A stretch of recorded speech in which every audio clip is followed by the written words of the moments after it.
दोस्तों नमस्कार। मैं आप वैद्याचार्य प्रिंस शर्मा। मेरा क्लिनिक दिल्ली पीतमपुरा में है। जैसा कि आपको पता है, वीडियो भी देखते हो।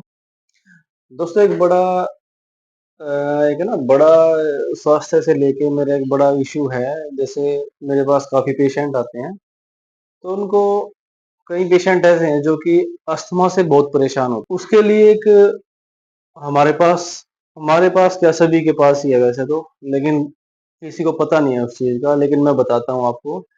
और जो नुस्खा मैं आपको बता रहा हूँ, ये बहुत ही मतलब कारगर है। मैंने खुद यूज किया है इसको, मेरे घर वालों पे भी यूज किया है, मेरे पेशेंट्स पे भी यूज किया है, तभी मैं आपको बता रहा हूँ। आपको क्या करना है, थोड़ा सा एक है ना अलसी होती है, अलसी। अलसी के बीज आपको लेने हैं। मार्केट से, पंसारी से, कहीं भी मिल जाएंगे आपको।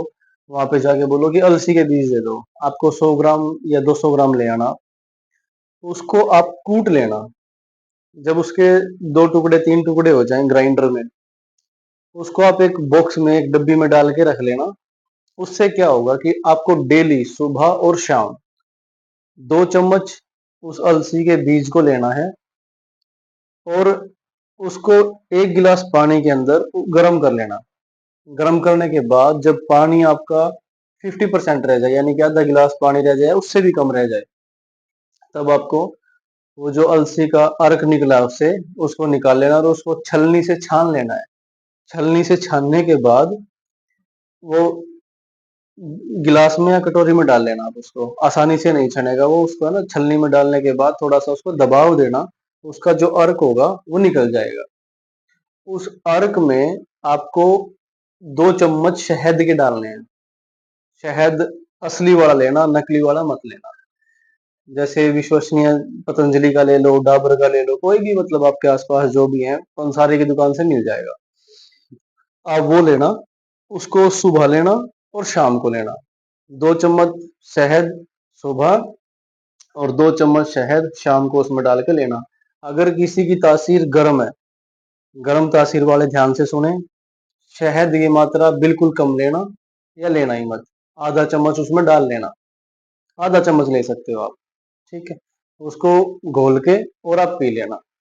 आप देखोगे कि इसका इतना अच्छा और इतना बढ़िया रिजल्ट है, आप खुद विश्वास नहीं कर पाओगे कि मैं इतने टाइम से एलोपैथी की दवाइयां ले रही हूँ या दवाइयां ले रहा हूँ, और मुझे इस चीज का पता नहीं था। आप खुद ले सकते हो।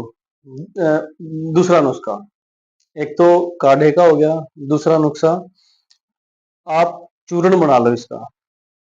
बीज को गर्म करके उसको कूट के रख लो। सुबह शाम 1 चम्मच अलसी के बीज आप लेना शुरू करो।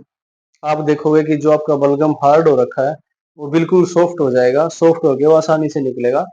और जो फेफड़ों के द्वारा जब हम सांस लेते हैं, तो वो आपको आसानी से आने लग जाएगा। उसमें आपको पूरा आराम मिलेगा। ठीक। 2 तरीके मैंने आपको अलसी के बीज के बताए। आप एक बार लेके देखें और रिजल्ट मेरे को जरूर बताएं। ये इसका रिजल्ट बहुत अच्छा है। रेगुलर करें आप इसको, 1 या 2 दिन में ही रिजल्ट मिल जाएगा आपको। चाहे किसी को सांसों के अंदर से सह सह की आवाज आती है, चलते ही सांस चढ़ जाते हैं, लिए अस्थमेटिक पेशेंट के लिए बताया मैंने, नॉर्मल के लिए नहीं बताया। जो नॉर्मल अगर चलने फिरने में सांस चढ़ते हैं, ऐसा कुछ आपके साथ हो रहा है, तो वो और कोई भी दिक्कत हो सकती है। कि जैसे वो दिक्कत हम वो भी बोल सकते हैं कि काफी टाइम से हमने वॉक करना छोड़ रखा है और एकदम इतना चले तो सांस चढ़ने लगे, वो कोई बीमारी नहीं है। वो आपका शरीर जो है वो हैबिट हैबिट होगी आपके शरीर को उसकी। तो वो आपको उसको आपको उसमें अस्थमा में इंक्लूड नहीं करना है, वो अस्थमा नहीं होता। ठीक है। और अस्थमे से बचने के लिए मुंह को कवर करके रखें, अपने मुंह को। दूसरा, धूल मिट्टी जहां पर भी हो वहां नहीं जाना आपको, उससे बचाव रखना। तीसरा, ज्यादा खुशबू वाली या बदबू वाली जो चीजें हैं, उनसे थोड़ा बच के रहना। ठीक है। ये 2-3 चीजें जो बेसिक है, कॉमन है, इनका ध्यान रखना। वो तली हुई चीजें, उनको मत खाना। ठीक है। उम्मीद करता हूँ वीडियो पसंद आएगी। लाइक करना, शेयर करना, सब्सक्राइब करना। जो चीज मैं बताऊंगा आपको, हर एक चीज बेनिफिट देगी। ऐसी कोई चीज नहीं बताऊंगा जिसका मैंने अपनी लाइफ में यूज ना किया हो, या किसी पे एक्सपेरिमेंट नहीं किया हो। तो इसीलिए विश्वास करना, आप गूगल सर्च करो, कुछ भी करो, आपको हर तरीके से रिजल्ट मिल जाएंगे। ठीक है, ठीक है, नमस्कार।